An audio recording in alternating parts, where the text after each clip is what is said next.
Since I'm going back with another video, I'm Strange Wang. Today I have a film top 5 list of the best movies of 2024. So far we're at that halfway point. Haven't seen everything I wanted to see yet, but I've seen enough where I feel like I can make this list. So let's get into it.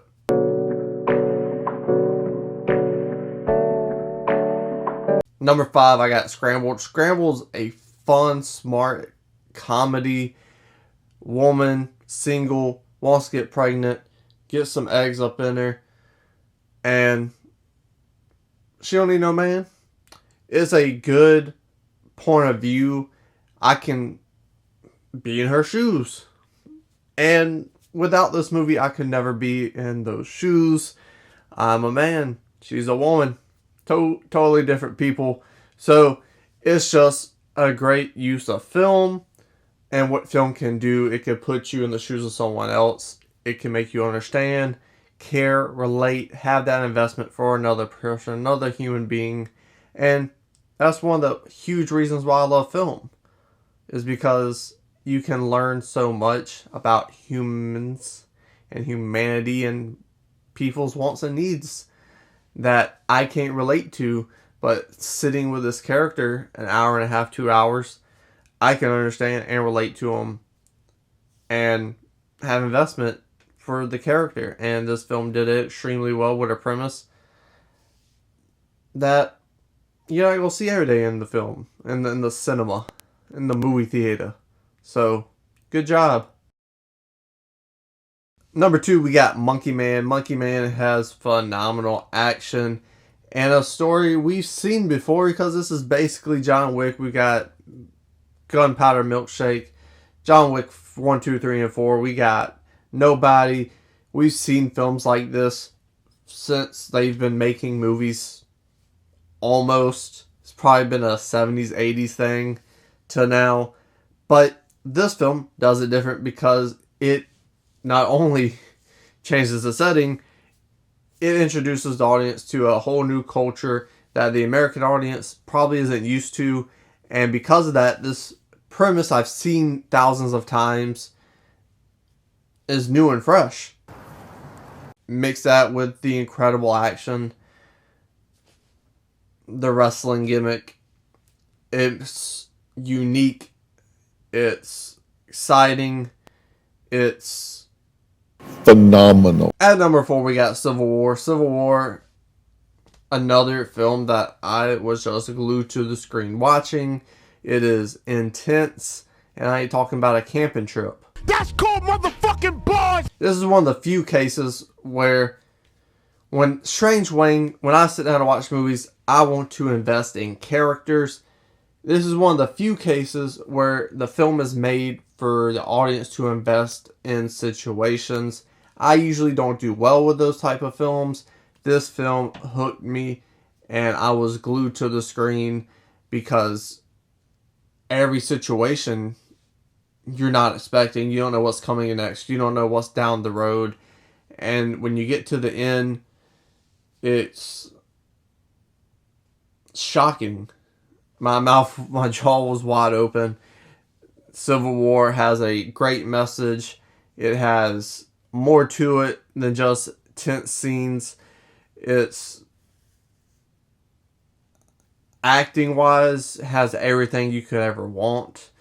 You laugh, you cry, you care for these characters, and you don't really know too much about them, but because of the situation they're in, those little moments of hanging out humanity between co-workers and people with similar interests and passions just add so much to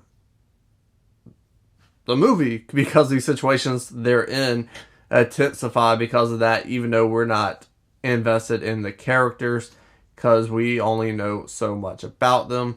Alex Garland's a phenomenal director. Not his best movie, not his worst. Anything Alex Garland puts in theaters, I'm going to go see. And A24 giving him the freedom to have a movie with a message that people can watch and have conversations about is phenomenal. I love that. So Civil War is my number 3. What else? gross. Number 2, we have Late Night with the Devil. I am not a horror movie person. I get scared. I get scared watching Scooby-Doo. You're a pussy. But Late Night with the Devil comes with a phenomenal gimmick. The set, the idea of the 70s talk show. I love that. I'll go back and watch Johnny Carson all the time for people I enjoy watching. Like Dangerfield or Stallone, Travolta. I will still go and watch those on YouTube. So getting a film of that and really encapsulating what that was in the 70s, but horrifying it with the exorcism and the Halloween spooky special all made sense. It was great. It was a thrill ride. You don't know what's coming next. The ability to put me in the 1970s, that time machine, the director, set designer, costume designer, editor, just put the audience in. That's perfection. I think the ending is a touch vague, and I wish I would have got a bit more. Maybe on rewatches that will change. But other than that, this film is incredible. It's going to hook you. It's going to invest you. The change up from behind the scenes to on screen, live, on television is great. This film technically is one of the best films you will see all year. Acting wise, it's phenomenal. It's going to glue you until the very end, and it builds like a show like that would. They're not going to do the exorcism first. They're going to build to it. So everything was done right in this film, and that's why it's the second best film of the year in my opinion.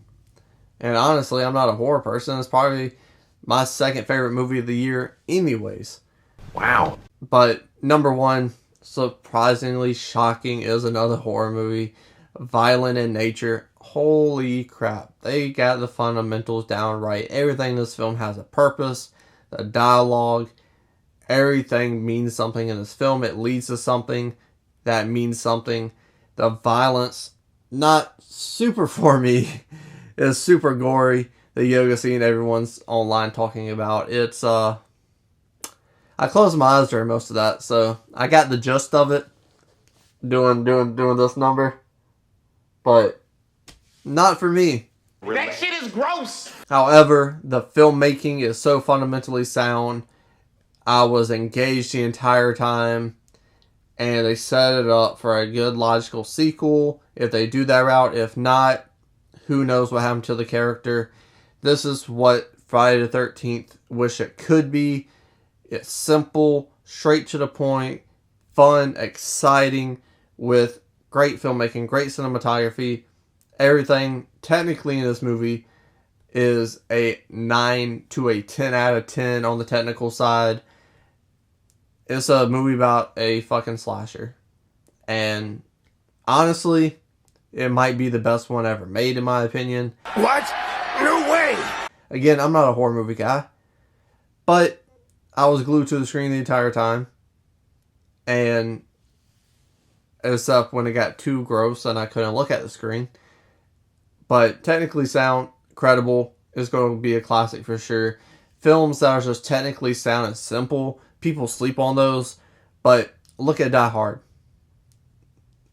Technically sound, simple, perfect 3-act structure, phenomenal acting. For the phenomenal acting in Die Hard, this film, same thing, except the acting. You're not going to get phenomenal acting, but you're going to get some gory ass kills. And for the genre it's in, that makes complete total sense. Which is why Violent in Nature, I think, is the best film of 2024 so far. But let me know in the comment section below your thoughts and opinions about my top 5. What are some movies I missed? Put those in the comment section below. Maybe I've seen them, maybe I haven't. But that's my list. Scroll back up, hit the like button, share the video, and subscribe. It's not a game. It's a rich thing.